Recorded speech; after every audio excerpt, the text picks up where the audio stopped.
Yes, students, today we are studying the chapter number 10, Government Budget. First of all, we have to know the meaning of the budget. Budget. Budget is the estimate of receipts and payments during a year. एक साल के अंदर जितने भी हमारे receipts and payments का estimate होता है, जो हम स्टैंडर्ड्स बनाते हैं, उन्हें बोलते हैं बजट. ठीक है, बजट का मीनिंग क्लियर हुआ. Now government budget. Government budget क्या होता है? गवर्नमेंट बजट हमारा एक फाइनेंशियल अकाउंट है, item wise statement. It is an item wise statement of estimated receipts and payments of current year. Current year के receipts and payments का जो हम एस्टिमेट बनाते हैं उसको बोलते हैं गवर्नमेंट बजट. और ड्यूरिंग अ फिजिकल ईयर, या तो फिजिकल ईयर में होगा या फिर हमारे करेंट ईयर का एस्टिमेट बनाया जाता है, उसे हम बोलते हैं government budget. According to article 112 of constitution of India,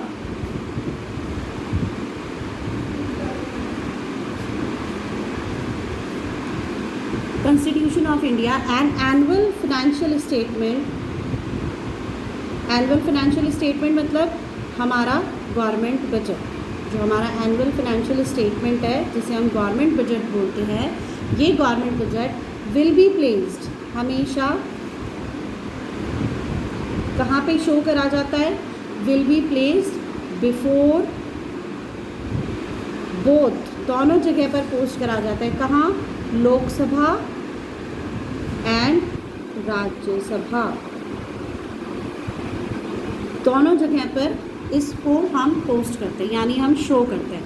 इस बजट को हम क्या बोलते हैं? This budget is known as central budget. ये हमारा सेंट्रल बजट होता है. सेंट्रल बजट कौन सा बजट हुआ? द बजट और the financial statement, estimated financial statement which will be placed before both Lok Sabha and Rajya Sabha is known as central budget. ये हमारा सेंट्रल बजट होता है, which is prepared by, it is prepared by central government. ये कौन बनाता है? Central government बनाता है. ठीक है, ये बजट कौन बनाता है? सेंट्रल. पहला पॉइंट तो आपका हो गया ये. This budget is also known as union budget. इसे यूनियन बजट भी कहते हैं. जो सेंट्रल गवर्नमेंट बजट बनाती है, इस बजट को यूनियन बजट भी कहा जाता है. जितनी भी इसके अंदर एस्टिमेट्स होते हैं, ऑल द एस्टिमेट्स,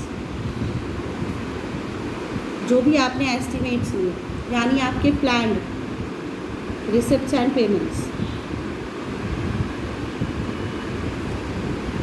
जितने भी हमारे एस्टिमेट्स हैं, हमारे प्लान रिसिप्ट्स एंड पेमेंट्स है, ये सब किसी ना किसी एक पर्टिकुलर ऑब्जेक्टिव के बेसिस पे बनाए जाते हैं.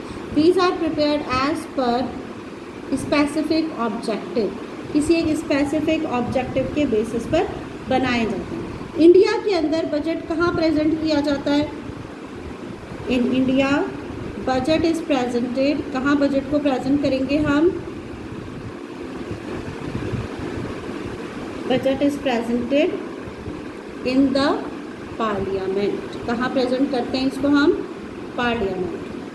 हमारा बजट कहाँ प्रेजेंट किया जाता है? Parliament. And who directed the budget? Directed by president. हमने अभी तक कौन कौन से की पॉइंट्स पढ़े? पहला की पॉइंट बना कि according to article 112 of constitution of India, annual financial statement which will be placed before both Lok Sabha and Rajya Sabha is known as central budget और union budget. This budget is prepared by the central government. Next point क्या हमने पढ़ा?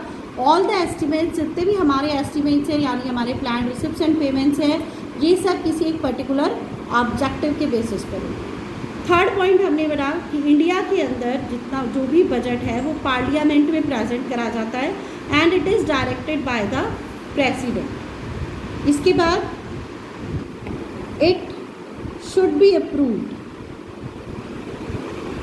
इसको approve कराना ज़रूरत है. कौन approve कराता है? Should be approved by the parliament. ये सबसे पहले पार्लियामेंट में अप्रूव करा जाता है एंड देन इम्प्लीमेंटेड, और इसके बाद ही इसको एक्शन में लाया जाता है.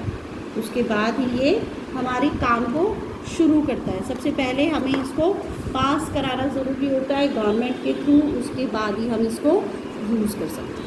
गवर्नमेंट बजट का मीनिंग गवर्नमेंट बजट के जितने भी की पॉइंट्स है, सारे की पॉइंट्स आपको समझ में आ गए. Now objectives. It is the important topic of this chapter. 3 marks question will be from objectives of government budget. Government budget के ऑब्जेक्टिव में से हमारा 3 marks का क्वेश्चन आता ही आता है. ठीक है, डेफिनेटली आएगा. ये हमारा एक टॉपिक है ऑब्जेक्टिव ऑफ गवर्नमेंट बजट. सबसे पहला ऑब्जेक्टिव जो है, द फर्स्ट वन इज री एलोकेशन ऑफ रिसोर्सेस. एलोकेशन मतलब क्या होता है? अलॉट करना, किसी को दे देना, डिस्ट्रीब्यूट करना, इसको बोलते हैं एलोकेशन. री एलोकेशन मतलब दोबारा अलॉट करना, दोबारा डिस्ट्रीब्यूट करना. ठीक है, री एलोकेशन का मतलब होता है अगेन एक बार और अलोकेट करना या डिस्ट्रीब्यूट करना. किस चीज़ को डिस्ट्रीब्यूट करना? हमारे रिसोर्सेज को. हमारे रिसोर्सेज कौन कौन से हैं? कौन से रिसोर्सेज होते हैं इकोनॉमी के अंदर? मेन जितने भी आपके रिसोर्सेज हैं, जहाँ से भी आपको इनकम आ रही है, वो आपके रिसोर्सेज हैं. ठीक है, इन रिसोर्सेज का रीएलोकेशन करना. ठीक है, बजटरी पॉलिसीज़ के थ्रू गवर्नमेंट का मेन एम क्या होता है? Government aims at reallocation of resources का रीएलोकेशन करना. कैसे रीएलोकेशन करना? So that social and economic objectives are made.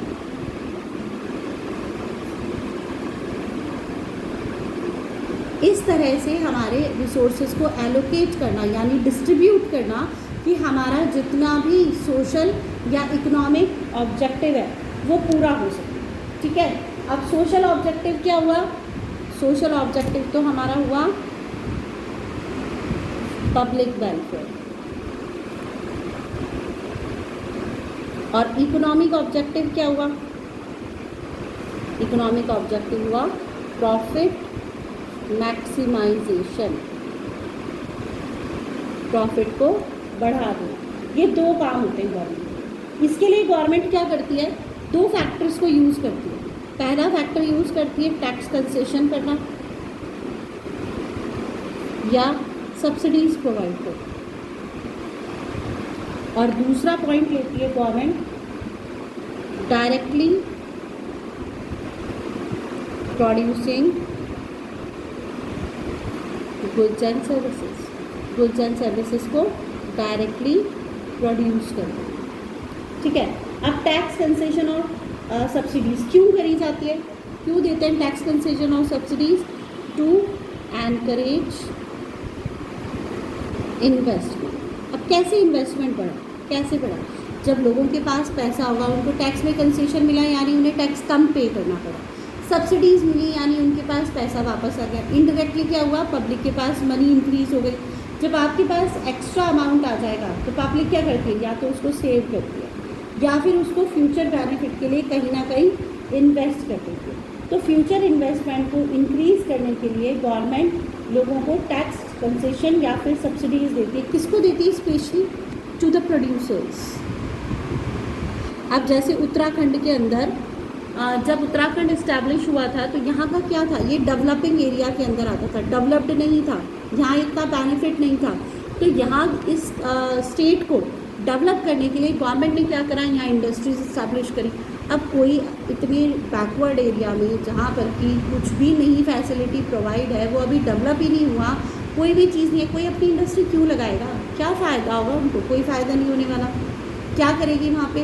वो इसलिए लगाते हैं जिससे कि उनको टैक्स कंसेशन मिल सके. गवर्नमेंट उन्हें क्या देती है? कंसेशन दे देती है कि आपको 5 ईयर्स तक टैक्स नहीं कर देना पड़ेगा. जैसे यहाँ पर था 10 ईयर्स तक एक्सपोर्ट ड्यूटी नहीं लगती थी. अगर यहाँ पे इंडस्ट्रीज़ जो एस्टेब्लिश हैं, ये इंडस्ट्रीज़ यहाँ से मैन्युफैक्चर करके एक्सपोर्ट करती है तो 10 साल तक उनकी एक्सपोर्ट ड्यूटी नहीं लगी थी और इन्हें टैक्स में भी बेनिफिट मिला था. ठीक है, गवर्नमेंट की तरफ से इन्हें सब्सिडीज़ प्रोवाइड करी जाती है. जाओ आप वहाँ जाके इंडस्ट्रीज़ लगाओ, हम आपको प्रोवाइड कराएंगे फैसिलिटी जैसे इलेक्ट्रिसिटी चार्जेस इनको कम पे करने पड़ते थे, यहाँ पर अगर एस्टैब्लिश करा तो गवर्नमेंट अपनी तरफ से कुछ इंडस्ट्रीज़ को फिनेंशियल हेल्प भी देती है कि वो बैकवर्ड एरिया के अंदर इंडस्ट्रीज इस्टेब्लिश करें। क्यों करती है गवर्नमेंट ये सब? गवर्नमेंट इस वजह से करती है जिससे कि हमारे यहाँ पे इन्वेस्टमेंट बढ़े और एरिया का डेवलपमेंट बढ़े। समझ में आया? नेक्स्ट है directly producing goods and services. बहुत सारी नॉन प्रॉफिटेबल इकोनॉमिक एक्टिविटीज़ होती है प्राइवेट सेक्टर्स में। प्राइवेट सेक्टर्स जैसे वाटर सप्लाई, सैनिटेशन, ये सारी एक्टिविटीज़ जो है ये प्राइवेट सेक्टर के पास नहीं है। ये एक्टिविटीज़ क्यों नहीं है प्राइवेट सेक्टर के पास? जो एक्टिविटीज़ है, कौन कौन सी एक्टिविटीज़ हैं? जैसे वाटर सप्लाई और आपका सैनिटेशन, ये सारी एक्टिविटीज़ गवर्नमेंट के पास है। क्यों है गवर्नमेंट के पास? Because these activities are non profitable activity. अब जिसमें प्रॉफिट ही नहीं हो रहा तो प्राइवेट सेक्टर क्यों अपनी इंडस्ट्रीज़ लगाएगा? ये नॉन प्रॉफिटेबल एक्टिविटीज़ हैं। इन एक्टिविटीज़ को प्राइवेट ओनर क्यों करता है? प्राइवेट ओनर क्यों कंपनी लगाता है या क्यों कोई वर्क हाथ में लेता है? क्योंकि उसको प्रॉफिट चाहिए। और जब इन एक्टिविटीज़ के अंदर कोई प्रॉफिट ही नहीं मिल रहा है गवर्नमेंट को तो प्राइवेट कंपनीज़ को, तो प्राइवेट कंपनी क्यों इसमें अपना हाथ डालेगी? तो करेंगी नहीं। लेकिन ये एक्टिविटीज़ इकनॉमी के लिए ज़रूरी है, तो इसीलिए इस तरह की एक्टिविटीज़ को गवर्नमेंट ने खुद ने स्टार्ट कर। अगर वाटर सप्लाई नहीं होगा, सैनिटेशन नहीं होगा, तो हमारी सोसाइटी के लिए बेनिफिशियल नहीं रहेगा, सोसाइटी के लिए हेल्पफुल नहीं रहेगा।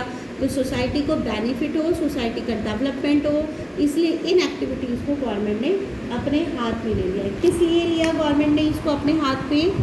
For social welfare. सोसाइटी के वेलफेयर के लिए गवर्नमेंट ने इसको स्टार्ट किया। Social welfare and public interest. Point is clear? आज हमने फर्स्ट ऑब्जेक्टिव पढ़ा है। फर्स्ट ऑब्जेक्टिव था हमारा reallocation of resources. Reallocation of resources मैंने आपको आज समझाया।